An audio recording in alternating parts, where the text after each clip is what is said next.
Bonjour, chers collègues. Mesdames les rapporteurs. Alors, l'ordre du jour de notre commission est consacré ce matin à la présentation du rapport d'information sur la mise en application de la loi numéro 2016-816 du 20 juin 2016 pour l'économie bleue. Le 26 juillet dernier, la Commission a désigné, conformément à l'article 145-7 du règlement, Madame Sophie Panonacle du groupe La République En Marche et Madame Sophie Oconi du groupe UDI Agir et Indépendants comme rapporteurs de ce bilan d'application. Cet exercice permet en premier lieu de présenter les décrets pris en application de la loi depuis 18 mois. Et au-delà de ce recensement, il s'agit de faire le point sur les objectifs poursuivis par la loi et de voir de quelle façon ils ont été atteints ou restent à atteindre. La loi sur l'économie bleue avait ainsi pour principal objet de mettre en place des politiques de soutien à la flotte de commerce et à l'emploi maritime français.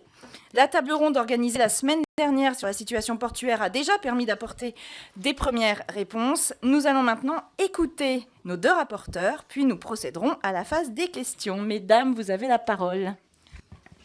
Madame la Présidente, merci. Mes chers collègues, bonjour.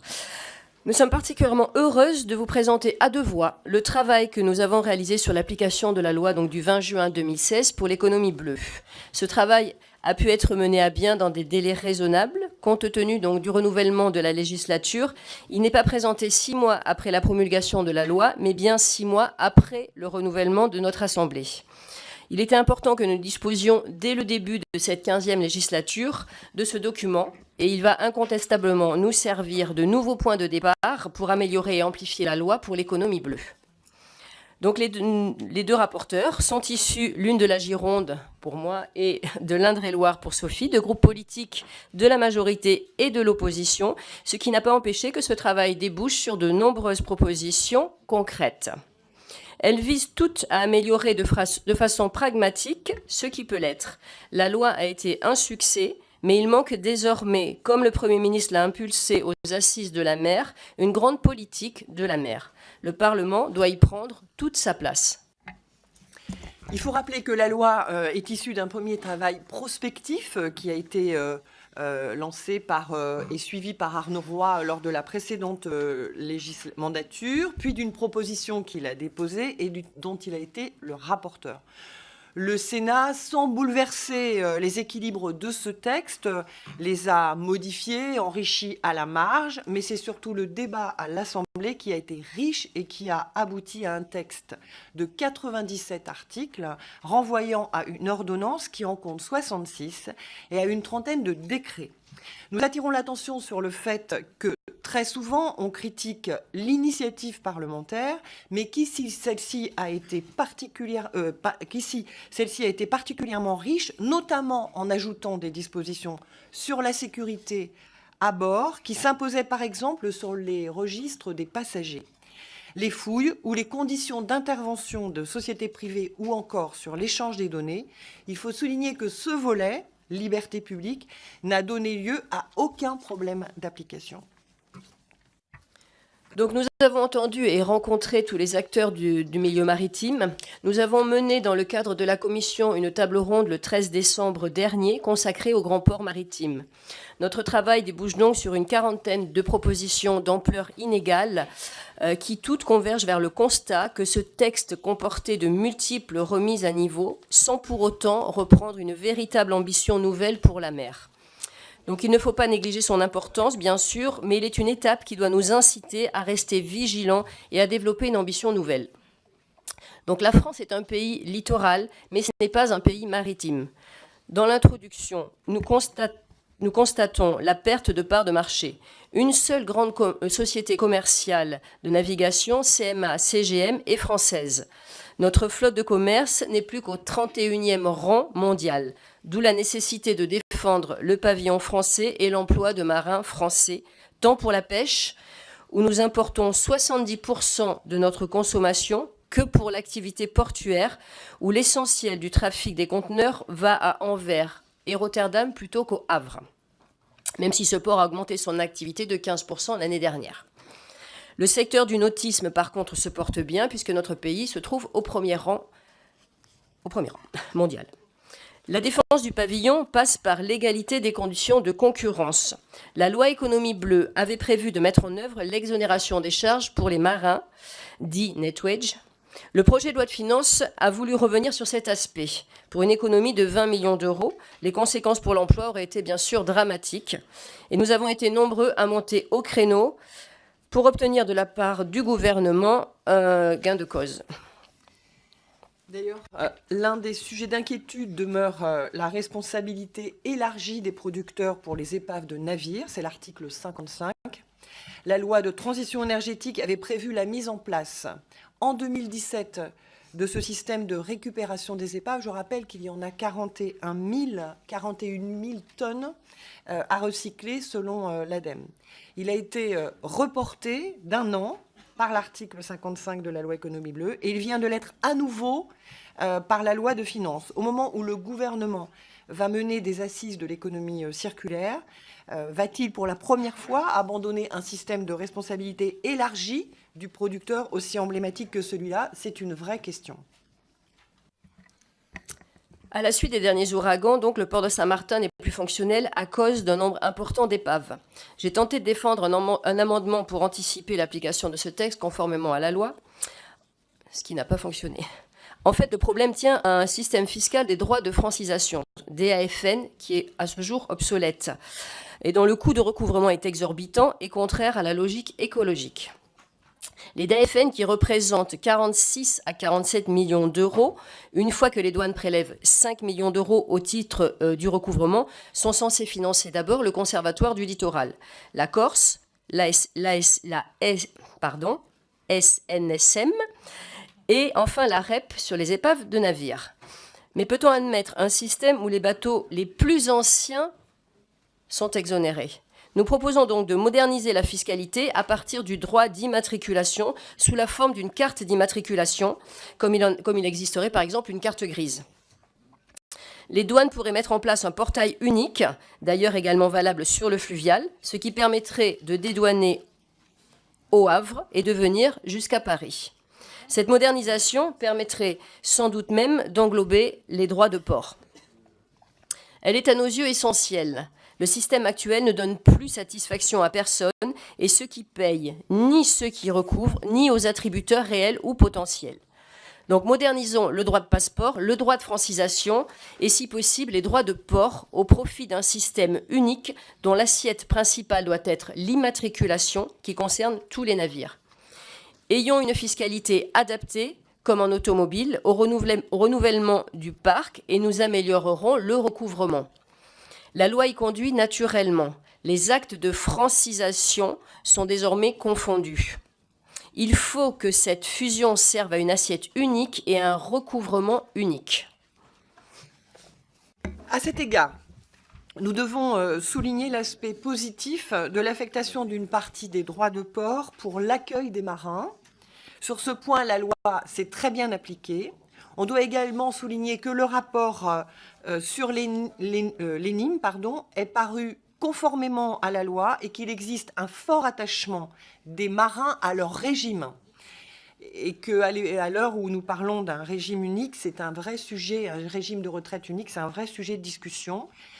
Et même si le rapport actif cotisant pour ce qui concerne le régime spécial est désormais très défavorable.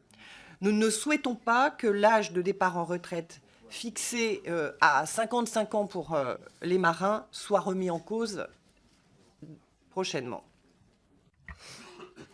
Donc, au titre des propositions, outre la modernisation d'un droit d'immatriculation comme fait générateur unique de l'impôt, il convient de s'attaquer très rapidement aux conditions dans lesquelles les investissements se réalisent dans les grands ports maritimes.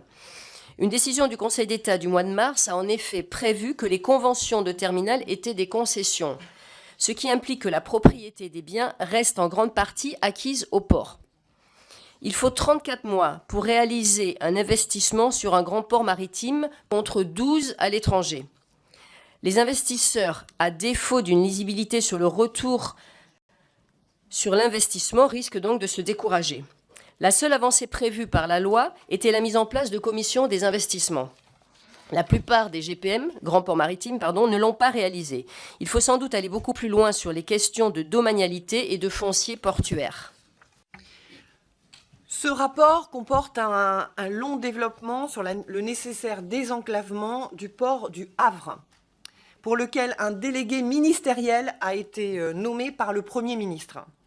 Nous suivrons attentivement ce point, évidemment. Au-delà, il convient de réfléchir au maintien d'une structure dans laquelle les ports régionaux et les grands ports maritimes, qui sont des établissements publics de l'État, se font concurrence dans une même zone.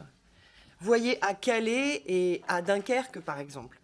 Les comités de façade préfigurent ce qu'il faudrait faire, à notre avis. Donc nous proposons également la mise en place d'une structure unique comme le Conseil national de la mer et de la navigation, qui serait appelé à remplacer en fait les organismes consultatifs dont certains ne se réunissent que peu ou même parfois pas du tout. Il faut unifier le système consultatif au profit de décisions plus cohérentes et plus rapides concernant tous les acteurs de ce secteur. La mise en place de ce comité unique nous permettra de développer un programme cohérent pour les investissements portuaires.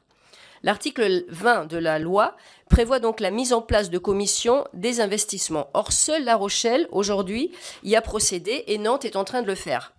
Ici encore, les investisseurs sont lésés et la loi n'est pas respectée. Le volet gouvernance de la loi économie bleue, qui pourrait comporter des avancées limitées, a donc au final du mal à se mettre en place, parce que derrière, il y a des questions cruciales. Alors, nous avons pu mesurer la satisfaction qui porte sur l'installation des machines à sous sur les ferries. Alors, je rappelle quand même que cette loi doit être modifiée compte tenu du Brexit et que c'est un véritable sujet. En effet, cette loi vise le trafic intracommunautaire et non pas le trafic transmanche. Il faudra le regarder avec attention. Sur ce plan, il faudra une adaptation qui va s'imposer après le Brexit. Je rappelle à ce sujet, compte tenu de la saisine de notre collègue de Wallis et Futuna, que cette loi est sur ce point applicable sur Wallis et Futuna. Nous avons tenu en outre à faire des développements sur l'outre-mer, et notamment sur Papeete, où il est nécessaire de mettre en place un grand pôle de reconstruction navale. Ce souhait partagé par le territoire doit être mené à bien. Également 2 mots sur le dragage des ports. Le dispositif de l'article 85 prévoit qu'on ne rejettera plus de sédiments en mer à compter de 2025. Nous ne sommes pas sûrs aujourd'hui qu'on y parvienne. En effet, il semblerait qu'il y ait trop peu de possibilités de retraitement industriel, mais aussi et surtout la question du financement par l'État du dragage. 100 millions pour les ports français, plus de 200 millions pour le port d'Anvers, pose problème. Un motif de satisfaction provient cependant du fait que la question des aides d'État paraît résolue grâce à l'effort du secrétariat général de la mer. C'est un acquis, mais il reste que l'obligation de ne plus rejeter en mer de résidus de dragage pourrait poser un problème. Nous terminons par quelques questions ponctuelles. D'abord, le rapport exploite le document demandé sur le pescatourisme. Je dirais, on peut mieux faire. Il faut favoriser la vente de produits par les pêcheurs. Cela tient à l'intérêt économique de cette activité. Il fut aussi assurer le renouvellement des bateaux et un dispositif pour mieux partager le capital qui est prévu par la loi. Et puis surtout, celui des générations. Le métier aujourd'hui est moins attractif et ces filières sont en danger du fait d'un manque de ressources humaines. Ensuite, nous sommes favorables évidemment à l'établissement d'un code de la mer qui pourrait être le prolongement et le code de la mer et de la navigation conformément à l'article 97 de la loi. Nous proposons également qu'une législation intervienne sur le recul du trait de côte, sujet qui, si on me passe l'expression, sensible, et que la loi littorale donne lieu à un débat parlementaire en préservant l'essentiel de ses acquis, c'est-à-dire le fait que les côtes restent des endroits de liberté, attractifs pour plus de 8 millions de nos concitoyens.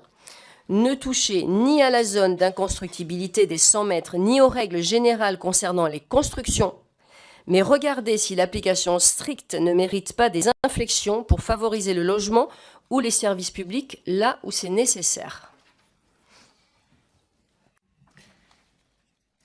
Donc, nous appelons de nos voeux à ce que les morceaux éparses soient tous rassemblés dans la même vague, si je puis dire, un seul Conseil national, une fiscalité cohérente, un dialogue constructif entre les ports, de la même façade évidemment. Les sujets d'inquiétude au-delà des succès de la loi sont nombreux. Les énergies renouvelables ne se mettent pas en place. Les chiffres dont on dispose par l'EMR, c'est 3000 éoliennes, hydroéoliennes, une seule française pour des raisons de procédure, de longueur de la procédure. La loi n'a guère prévu qu'un système assurantiel favorable à l'éolien et la PPE ne sera pas tenue. La question de la domanialité portuaire va se poser, comme celle des rejets de dragage. Le renouvellement des marins, je l'ai dit tout à l'heure, ne se fait pas à un rythme satisfaisant. Il faut désormais que la France relève les défis. Pour ce faire, il faut unifier les structures administratives, la fiscalité, assurer la cohérence des investissements, des transports et développer l'intermodalité. Il est acquis que la simplification des procédures est en œuvre. Je le redis, nous l'appelons de nos vœux. Que la navigation de plaisance place la France en très bonne position, que nos côtes sont préservées et doivent le rester. La loi a largement conforté l'existant. Il n'est pas normal que plus de 85% du trafic partant du Havre se fasse par camion. Il n'est pas normal que les bateaux de plus de 20 ans d'âge aient droit à un abattement de 80% du DAFN, comme le disait Sophie. Il n'est pas normal que les commissions des investissements ne soient pas opérationnelles dans les 7 grands ports. Il n'est pas normal que les épaves ne soient pas l'objet d'un système de récupération. En appelant de nos voeux un grand texte sur la mer, nous prolongerons et amplifierons les succès de cette loi de l'économie bleue. Donc c'est précisément ce à quoi nous conduisent nos 36 propositions. Le sillage ouvert grâce à Arnaud Leroy nous conduit naturellement à une ambition nouvelle. Le retard ne se rattrapera pas. Il faut passer de la flotte stratégique créée par cette loi à une véritable stratégie de flotte à laquelle elle conduit naturellement. Le principe qui a porté cette loi était « Osons la mer ». Ensemble, aujourd'hui, poursuivons cet engagement puisque nous sommes tous convaincus que la mer est l'avenir de l'homme. Nous vous remercions. Merci chers collègues, mesdames les rapporteurs pour ce très beau travail à 2 voix. Et je souligne d'ailleurs, et je tiens à vous en remercier, parce que vous êtes les premières à passer sur ce genre d'exercice, je souligne l'excellence du travail que vous avez réalisé, et donc qui place la barre très haut pour les collègues pour la suite. En parlant des collègues, nous allons leur donner la parole pour vous poser des questions. Donc pour La République En Marche, je donne la parole à Jean-Luc Fugit. Merci Madame la Présidente. Chers collègues, je voudrais tout d'abord moi aussi féliciter nos 2 collègues pour le travail remarquable qu'elles ont effectué. En moins de 4 mois, vous avez réussi à rencontrer de nombreux acteurs du secteur et à faire un premier bilan de la mise en œuvre de la loi pour l'économie bleue. Nous savons que la fonction de parlementaire est d'abord de voter, d'amender et d'étudier les différents textes législatifs qui nous sont soumis. Nous devons également évaluer leur mise en œuvre. Ces moyens de contrôle sont essentiels, ils devront, je crois, être encore plus renforcés. C'est d'ailleurs ce que propose un des groupes de travail qui réfléchit actuellement à améliorer le travail parlementaire. Cette loi pour l'économie bleue, adoptée à l'Assemblée nationale en juin 2016, après un accord en CMP, s'inscrivait dans un mouvement de refondation de la politique maritime de la France, grâce au travail et à la mobilisation d'Arnaud Leroy. Elle touchait à des sujets très vastes, donc réforme de la gouvernance des grands ports maritimes français, définition de l'activité des marins de commerce et de pêche, renforcement des mesures de sûreté et de sécurité des ports français, création d'une flotte stratégique. Votre présentation a été très claire. De nombreux articles prévoyaient la publication de textes réglementaires. Ils ont pour la plupart été publiés à l'heure actuelle. Et vous qualifiez l'application de cette loi de globalement satisfaisante. Elle est donc un bon exemple puisque sa mise en œuvre a été rapide et effective, même si vous avez souligné quelques points à améliorer. Alors je rappelle que le transport fluvial de marchandises est économique, propre, fiable et sûr. Le réseau de transport fluvial, en particulier les voies à grand gabarit, dispose d'atouts indéniables pour constituer une réelle alternative au transport routier, par exemple. Il présente de nombreux avantages en termes de développement durable. Nous sommes, je pense, tous convaincus ici. Le transport fluvial de marchandises est d'ailleurs un des vecteurs de la transition énergétique que le gouvernement souhaite placer au cœur de son action. Je voudrais souligner que nous bénéficions, grâce à notre situation géographique, de 4 façades maritimes. Or, nos ports sont encore aujourd'hui assez largement devancés par ceux de nos voisins européens. Alors, une de mes questions, c'est quelles sont vos propositions pour relancer la politique maritime de la France? Et de quelle manière, nous les parlementaires, pouvons-nous être impliqués sur ces sujets? Par ailleurs, dans son discours du 22 novembre dernier aux Assises de l'économie de la mer, le Premier ministre a réaffirmé son intérêt pour une nouvelle stratégie portuaire sur la façade méditerranéenne et tout le long de l'axe Rhône jusqu'à Lyon. Quels investissements peuvent être envisagés selon vous pour que Marseille, le grand port maritime de la Méditerranée, puisse remplir pleinement sa vocation? Pour conclure, je soulignerai que le travail de nos collègues permet de pouvoir évoquer devant cette commission les enjeux du transport maritime en France et évoquer aussi la richesse de notre façade maritime, ce dont on ne peut que se féliciter. Et ce doit être, je crois, un premier acte d'une politique volontariste, à la fois de l'exécutif, mais également des parlementaires sur cette question. Je vous remercie. Merci, chers collègues, et merci pour le timing parfait. Je passe la parole pour les Républicains à Emmanuel Maquet. Oui, Madame la Présidente de Commission, je voudrais à mon tour remercier et féliciter les deux rapporteurs de la qualité du travail qui a été fourni. Vous dire qu'également depuis des années, je crois que le rapport le met bien en exergue, la situation des ports français se dégrade et devient préoccupante, en culminant seulement à la 31e place des plus grands ports à conteneurs du monde. Le plus grand port français, le Havre, n'est évidemment pas à la hauteur de notre rang européen, ni de notre potentiel industriel et commercial. Avec un domaine maritime, ça a été rappelé, de 11 millions de kilomètres carrés, le deuxième derrière les États-Unis, nous devrions être parmi les leaders mondiaux de la mer. Dans ce contexte, cette loi s'imposait comme un effort de redressement de notre compétitivité.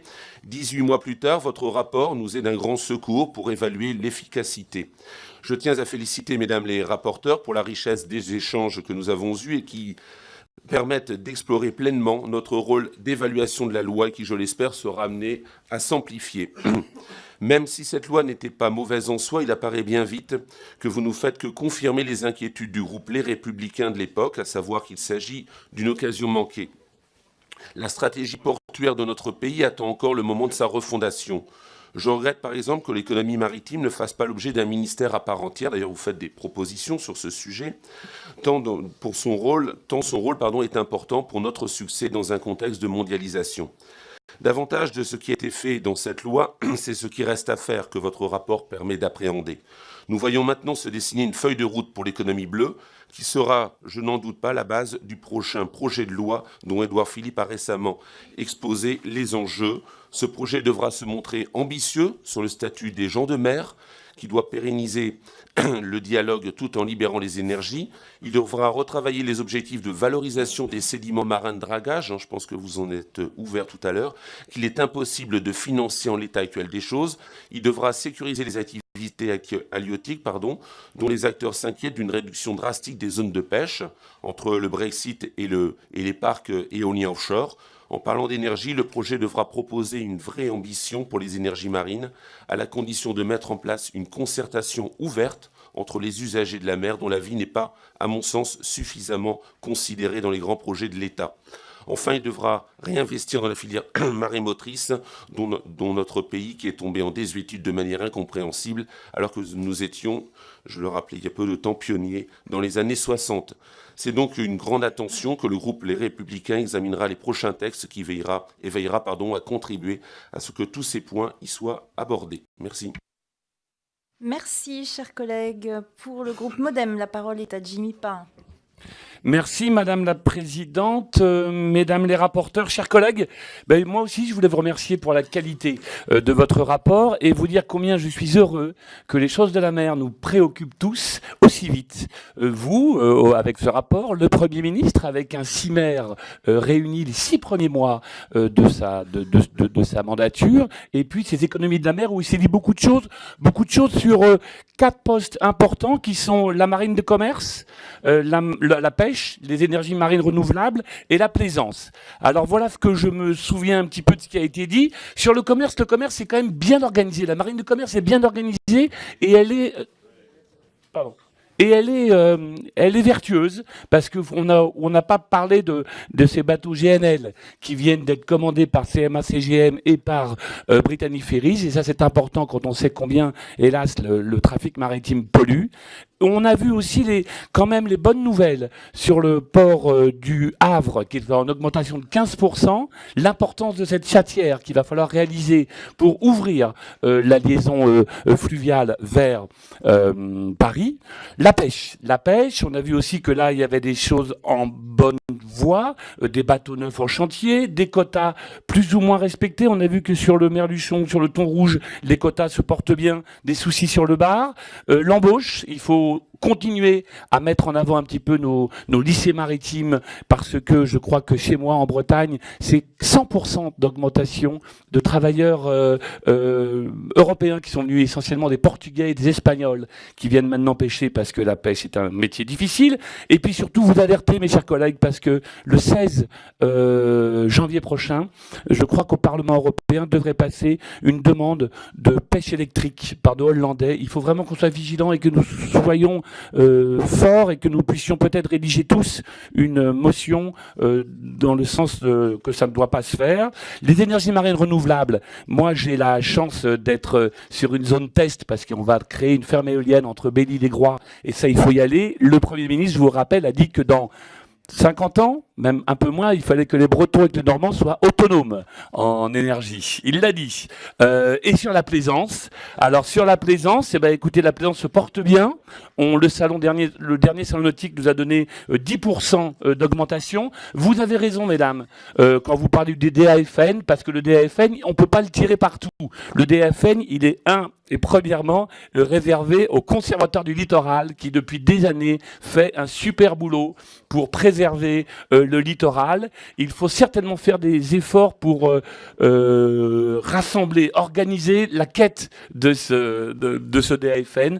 Vous avez raison de dire qu'il faut peut-être penser à ce que les bateaux âgés, que les bateaux plus petits, peut-être y participent aussi, comme doivent participer aussi cette DAFN à la REP, vous savez, qui doit servir à la déconstruction des navires de plaisance, qui devient un vrai problème. J'ai dépassé mon temps. Vous dire que, voilà, que ne pas oublier que 50% de l'économie maritime, chez nous, ça reste quand même le tourisme. Merci pour cette passion, Jimmy Pain. Pour le groupe UDI, Agir et Indépendants, la parole est à Bertrand Poncher. Oui, Madame la Présidente, Mesdames les rapporteurs, d'abord, évidemment, vous féliciter pour la qualité de vos travaux, démontrant l'importance du suivi des applications des lois par le Parlement. Je voulais vraiment d'abord le souligner. Regretter, Madame la Présidente, mais je sais que c'est pas de votre fait, c'est un souhait du bureau de la Commission du développement durable que chaque fois qu'il y a des rapports sur l'exécution de la loi, il n'y ait pas au moins un membre du gouvernement qui daigne se déplacer. Enfin, c'est scandaleux. C'est scandaleux, on fait beaucoup de travail. Si tout ça, ça ne sert qu'à remplir des tiroirs, certes à enrichir la connaissance des parlementaires, mais bon, sans qu'il y ait d'écho, je trouve que c'est pas normal. Il faudrait vraiment systématiquement le faire. J'interromps votre chrono une seconde, chers collègues, parce que vous avez raison, c'est un point très important. C'était impossible d'organiser ça aujourd'hui, mais ils se sont engagés à venir devant la commission en janvier pour qu'on puisse faire cette remise et qu'il puisse y avoir un échange. Eh bien, j'en suis réjoui. Voilà, vraiment, merci. Voilà, merci. Parce que c'est quand même parce que bon, pourquoi cette nécessité ? Parce qu'on se rend compte que finalement, bon, cette loi c'était une bonne loi. Certes, on aurait pu aller plus loin. Bon, il y a des objectifs que tout le monde partage. On a identifié les moyens à mettre en œuvre, mais malheureusement, beaucoup d'actions ne sont pas mises en œuvre simplement parce que les moyens suivent pas. Parce que bon, il n'y a pas la volonté d'aller jusqu'au bout. Il y a un vrai problème vis-à-vis de l'administration qui suit ça. Et comme ça se renouvelle assez souvent dans le cas des lois que nous votons, alors est-ce que à l'origine il y a eu un problème d'analyse d'impact? Parce que bon, qui fait que c'était difficile à mettre en œuvre et qu'on était trop ambitieux, c'est possible. Mais si c'est pas le cas, bon, si c'est un problème de suivi, il faut vraiment qu'on l'explique et ça, il faut trancher. Je suis très frappé, mais ça m'a pas choqué, que le rejet en mer des bouts de dragage pollués interdits à partir de 2025, on ne soit pas sur la trajectoire. Alors il y a beaucoup d'autres domaines, on n'est pas sur la trajectoire, mais il faut vraiment nous expliquer comment on se rapproche de cette trajectoire et quels moyens on identifie et des moyens qui sont pérennes dans le temps et pas des moyens qui vont nous être piqués par Bercy au même moment où on va souhaiter les mettre en œuvre. Je suis très frappé également de constater que l'instauration de la filière REP pour la déconstruction des bateaux en fin de vie est toujours pas mise en place. Pas la peine de voter une loi, c'est quand même pas compliqué de mettre en place une filière REP. Donc on nous explique qui a fauté dans cette affaire. Et je suis également très frappé de constater que les délais dans les réalisations de travaux ne se raccourcissent pas. Bon, c'est une grande classique en France, à travers les ports. Vous l'avez rappelé il y a quelques instants, mesdames les rapporteurs. Et puis à travers également les éoliennes offshore. Je rappelle quand même que dans les pays d'Europe du Nord, ça dure en moyenne 4 ans entre le moment où on prend une décision. Nous, bon, il n'y a encore pas une éolienne qui est sortie. Donc sur ces sujets-là, je trouve que c'est important qu'on fasse le point. Et je voulais vraiment enfin vous remercier pour toutes les autres préconisations que vous avez faites. Avec une question, et j'en finis là. Je ne comprends pas d'où vient la responsabilité de l'absence de mise en œuvre des suggestions qui avaient été faites pour renforcer la gouvernance des ports. Est-ce que c'est un problème d'inertie des régions? Est-ce que c'est un problème d'État qui freine? Peut-être que vous pourriez nous éclairer sur ce sujet. Merci, chers collègues. Je passe la parole à Christophe Bouillon. Merci Madame la Présidente, Mesdames les rapporteurs. Certains font le tour du monde en 42 jours. Bravo à François et 16 heures. Merci à François Gabard. Vous faites le tour de la question en 4 mois et vous le faites plutôt bien. Votre travail tombe à point nommé. D'abord parce qu'il rappelle à travers l'évaluation le travail qui est réalisé aussi au Parlement. Donc vous participez à la valorisation des textes qui sont votés et surtout du suivi de leur mise en application. Deuxièmement, il tombe à point nommé parce qu'il y a eu une séquence très maritime entre, ça a été rappelé avant moi, le Conseil interministériel à la mer, les assises de la mer. Il rappelle aussi qu'on ne part pas de rien. Il y a un certain nombre de textes qui ont été votés. Votre travail prend comme point d'appui le texte qui a été initié par Arnaud Leroy, vous l'avez rappelé, lors de la précédente législature. Je voudrais m'intéresser à 3 questions générales et une particulière. La première question concerne les conséquences du Brexit, notamment sur les pêcheurs bretons et normands. J'aimerais que vous me disiez avec un peu plus de précision quelles sont les conséquences et les retombées qu'on peut attendre sur ces pêcheurs. Vous avez évoqué, ça a été également évoqué par mes collègues, la question des navires en fin de vie. C'est vrai que c'est un vrai sujet. Moi, je reste surpris par le chiffre que vous avez rappelé, les 41 000 tonnes. Qu'est-ce que deviennent ces épaves? Qu'est-ce qui explique aujourd'hui ces freins, ces obstacles qui empêchent la constitution d'une véritable REP sur ces questions qui paraissent essentielles? Vous avez aussi appelé de vos voeux un pacte national pour le développement durable de l'économie bleue. J'aimerais que vous puissiez en préciser les contours. On a évoqué assez brièvement la question de l'avitaillement, des nouveaux combustibles. On a évoqué la question des énergies maritimes renouvelables. C'est vrai que comment conjuguer finalement les intérêts des pêcheurs avec l'intérêt que nous avons d'aller très loin en ce qui concerne notamment l'éolien offshore. J'ai dans mon département une situation urgente qui est celle du parc éolien du Tréport qui est aujourd'hui bloqué. J'aimerais vous entendre sur cette question. Enfin, ma question particulière concerne bien évidemment le port, le grand port maritime du Havre qui figure en bonne place dans votre rapport. Vous y consacrez un certain nombre de pages et on l'a vu lors de la précédente table ronde organisée. C'est un point essentiel. Qu'est-ce que vous pensez de la proposition du président de la région normande en termes de gouvernance qui dit pour faire simple. Confiez-nous la responsabilité, nous, régions, pour mettre en œuvre un certain nombre des prérogatives, des décisions qui figurent en bonne place dans d'autres rapports. Vous avez cité également le rapport de Valérie Fourniron et Charles Revet. Bref, donnez-nous la main pour que nous puissions aller plus loin en la matière. Enfin, sur la question du désenclavement du port du Havre, vous avez évoqué la question du fret, du rapport intermodal. Qu'est-ce que vous pensez de la ligne Serqueux-Gisors? Est-ce qu'il faut aller plus loin là-dessus? Bref, moi je considère que votre rapport, en tout cas, permet de mettre l'accent là où c'est nécessaire de le faire. Vous nous avez embarqué sur un optimisme, en quelque sorte, et faisons en sorte, en vous suivant, de réaliser la mère patrie, en quelque sorte, ou en tout cas, vous saurez nous trouver avec vous pour vous accompagner dans ces démarches. Merci. Je passe la parole à Loïc Prudhomme pour la France Insoumise. Merci Madame la Présidente, merci Mesdames les rapporteurs.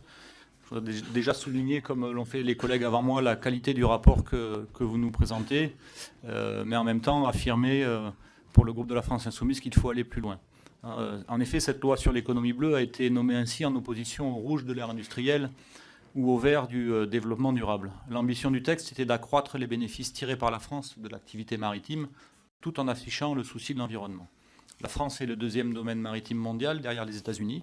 La France a donc une responsabilité particulière dans la protection des océans. Intensification de l'éolien offshore, multiplication des sites d'extraction de granulats marins, exploitation des mers profondes, etc., etc. Une politique maritime ambitieuse doit intégrer le fait que l'usage du milieu marin doit se faire de façon concertée entre l'ensemble des activités humaines afin de prévenir les conflits d'usage. La mer ne doit pas devenir le terrain d'une croissance bleue non maîtrisée. L'urgence écologique nécessite donc de miser sur une réelle économie bleue avec la mer comme nouvelle frontière. La transition énergétique doit prendre appui sur notre fabuleux domaine maritime. Accélérons donc les investissements et les études préalables pour l'installation d'hydroliennes et d'éoliens flottants. Ça a déjà été rappelé à plusieurs reprises avant moi. Le gouvernement ne doit pas se cacher derrière cette loi, elle n'est qu'un point de départ. Nous attendons les actes.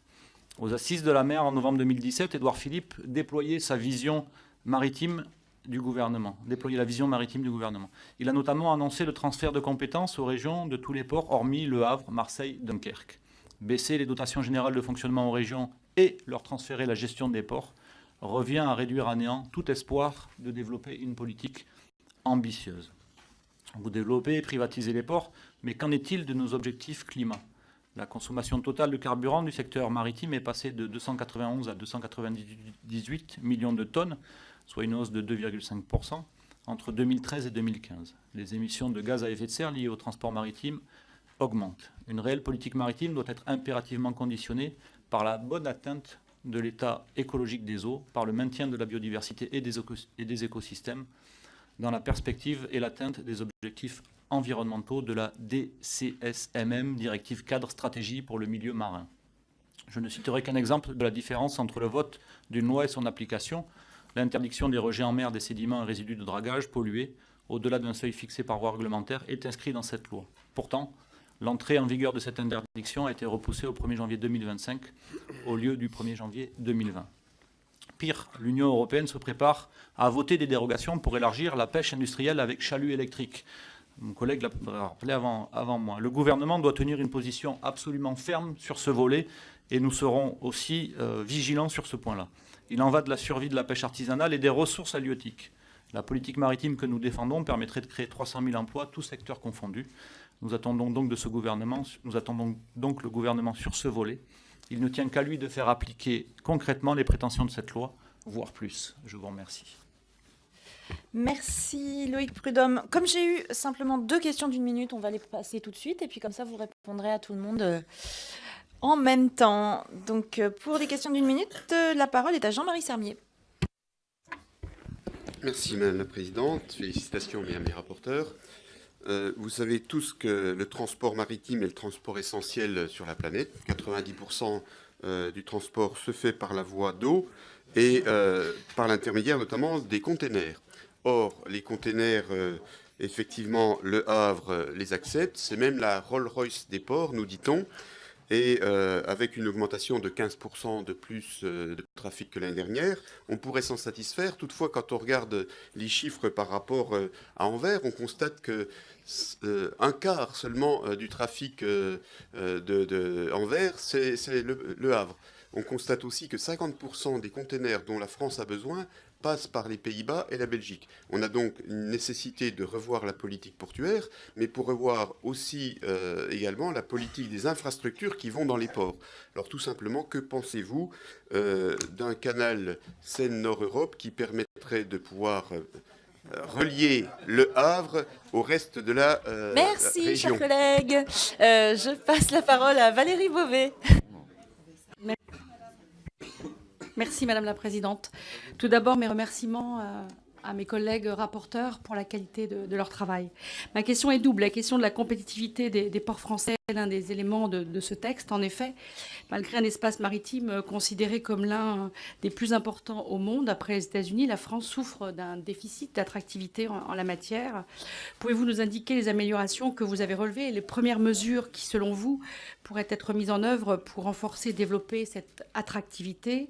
Et deuxième point, toujours à propos des ports français, la loi prévoit la généralisation de gaz naturel liquéfié et d'alimentation électrique à quai dans les ports à horizon 2025. Pouvez-vous nous dresser l'état d'avancement de cette mise en œuvre, si tant est qu'elle est démarrée, ainsi que le coût que cela génère pour l'État et les collectivités concernées? Merci.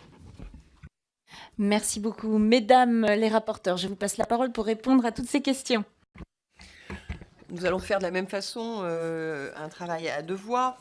Alors, un certain nombre de sujets que je vais prendre sans citer ceux qui m'en ont parlé, parce que vous êtes plusieurs à avoir parlé des mêmes thématiques. Alors, effectivement, on a pu constater ô combien la difficulté de concurrence entre les ports français et les ports qui sont nos concurrents, et dans une très large mesure d'ailleurs. Le problème aujourd'hui de cette compétitivité, il est d'abord, et ça c'est mon avis personnel, c'est une problématique de coût social et fiscal qui fait qu'aujourd'hui les charges qui incombent aux ports sont élevées, et donc on n'est pas compétitif par rapport à nos partenaires européens. C'est un véritable sujet qui n'est pas vraiment de ressort de ce rapport, mais la fiscalité, la réforme de la fiscalité est un vrai sujet pour redonner de la compétitivité à nos ports. C'est une évidence. Pour ce qui concerne le désenclavement du grand port du Havre, je rappelle ce chiffre, effectivement, 85% du flux se fait par les routes. Donc il y a un vrai sujet. Seulement 10% se fait par le transport fluvial.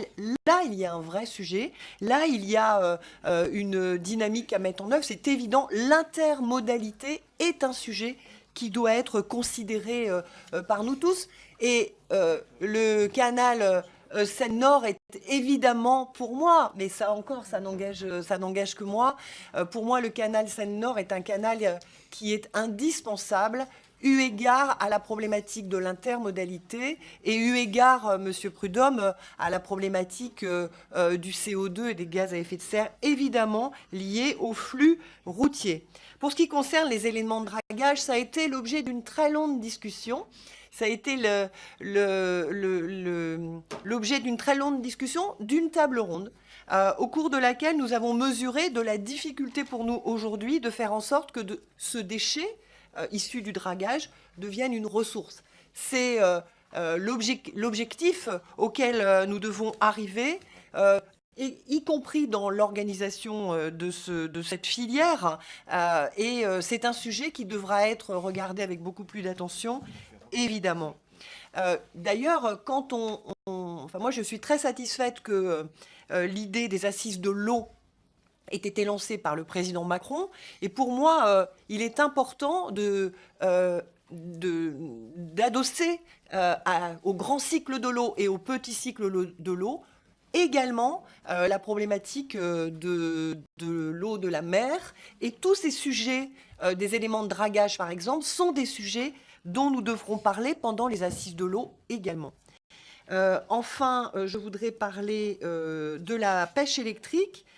Pour ce qui concerne la pêche électrique, évidemment, nous avons eu des études qui ont été réalisées qui nous confirment que la pêche électrique n'est pas acceptable, tant sur le fond, je dirais, sur la façon dont ça se passe dans les volumes, mais aussi sur l'impact que ça a sur le poisson.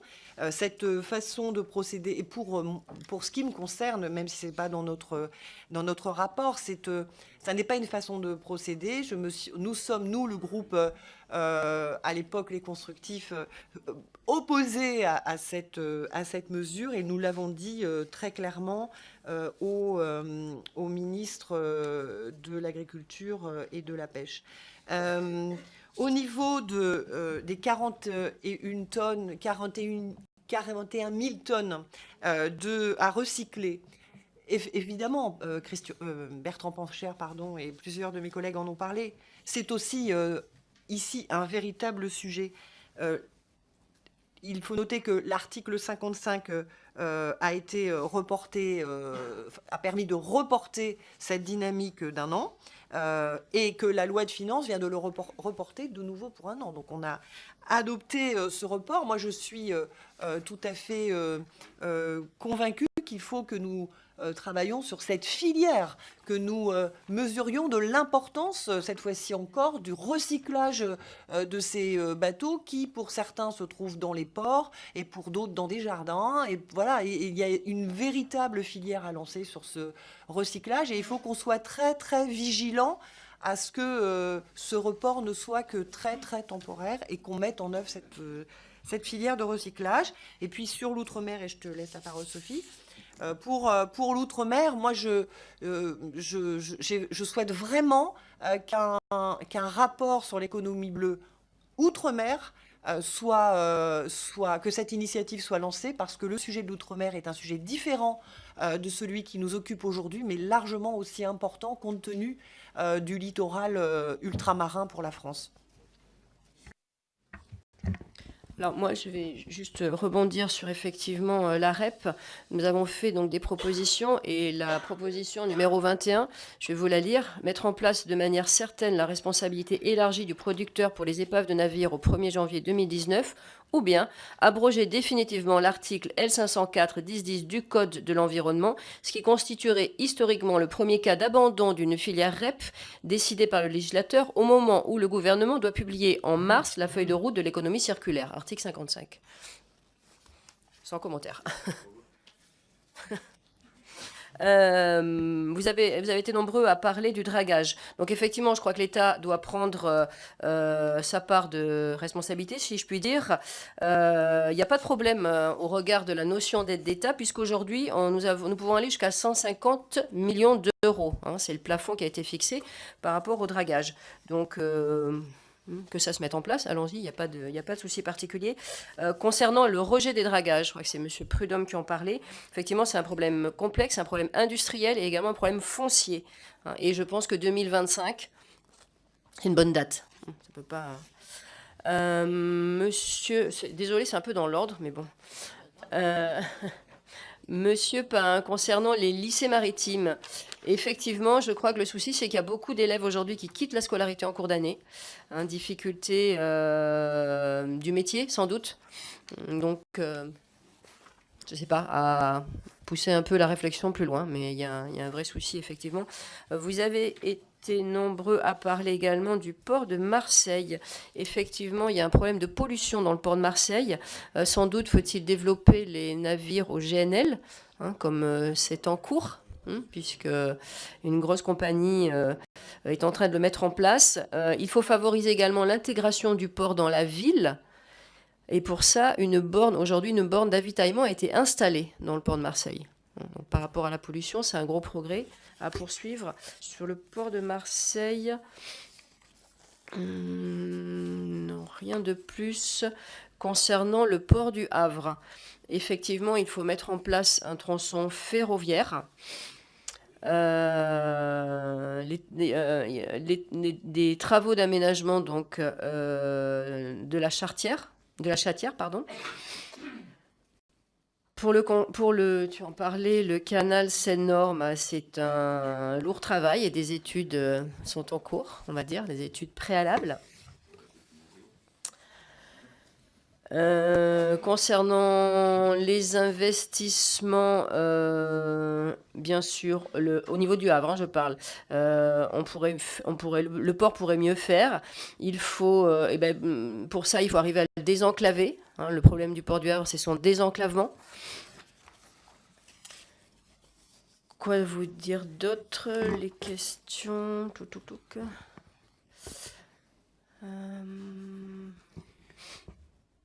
Vas-y, si tu as...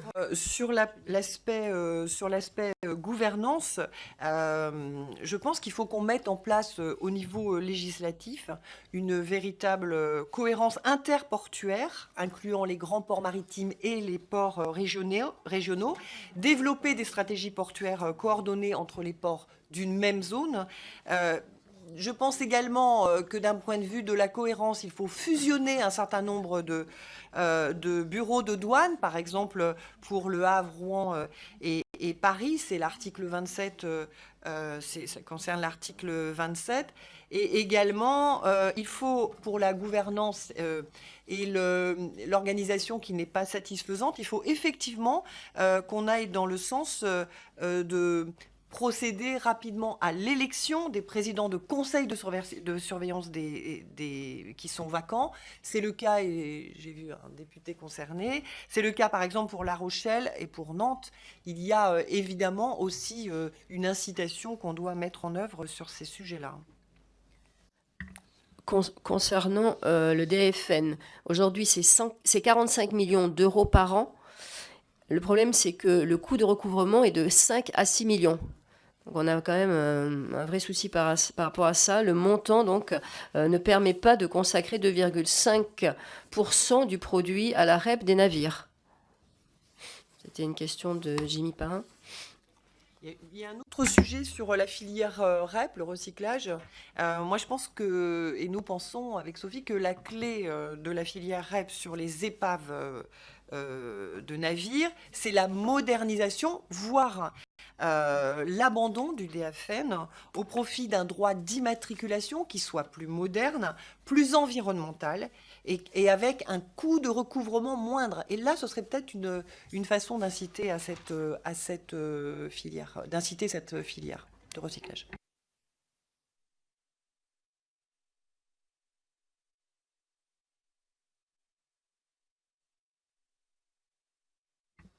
Vous avez encore quelque chose à ajouter ?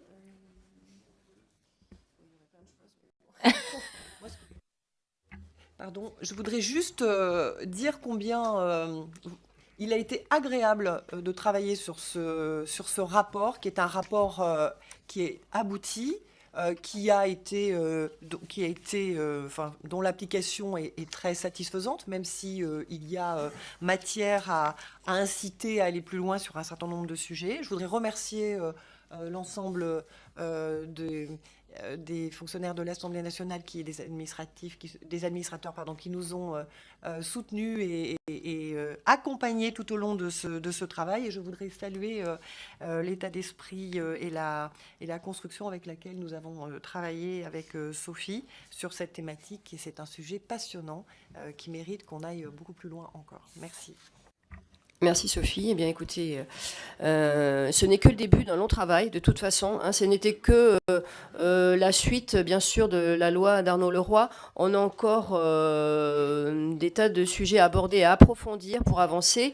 Effectivement, je remercie Monsieur Cambi et ses équipes de nous avoir soutenus parce que c'est aussi un domaine que nous avons découvert avec Sophie.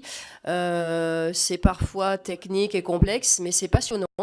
Donc nous allons continuer, je pense, à travailler dessus. Je ne sais pas si nous continuerons ensemble, mais en tout cas avec vous, il est certain qu'on peut poursuivre ce travail sur l'économie maritime qui est une économie qui permettrait à la France de prendre sa place. Elle le mérite. Donc on compte sur vous pour la suite. Merci. Merci beaucoup à toutes les deux, mesdames les rapporteurs. Merci vraiment pour l'excellente qualité du travail que vous avez fait et aussi pour ce bel esprit de travail en commun qui fait honneur à notre commission et plus généralement, Je crois que par ces travaux et ces réflexions, notre commission est parvenue en 6 mois à tenir parfaitement son rôle, qu'il s'agisse de son rôle de législateur ou son rôle dans le contrôle et l'évaluation. Nous avons tenu, pour information, 39 réunions, plus de 70 heures de débat. 2 projets de loi ont été examinés, l'un à titre définitif et l'autre en voie d'être achevé. Je considère que c'est un excellent début. L'année 2018 s'annonce tout aussi chargée, voire plus, avec des projets de loi très attendus sur les mobilités, le logement ou l'alimentation. Et le code minier. On n'oublie pas. Il me reste, chers collègues, à vous proposer d'autoriser la publication du rapport, car il est important que les propositions qui y sont faites soient portées à la connaissance du public. Je ne vois pas d'objection, donc je considère que cette autorisation est faite. Je vous souhaite à toutes et à tous beaucoup de repos, d'excellentes fêtes de fin d'année et vous annonce que la prochaine réunion de notre commission aura lieu le mercredi 17 janvier 2018 à 10h30, audition de l'Agence française pour la biodiversité. Et petit rappel, nous avons cet après-midi une réunion de la CMP sur les ordonnances environnementales pour ceux qui en sont membres à 16h30. Joyeuses fêtes à tous et à toutes. Et pour finir, nous sommes ravis, Barbara, merci, de recevoir le ministre donc en janvier pour lui remettre ce rapport avec vous, bien sûr. Absolument, vous pouvez compter dessus.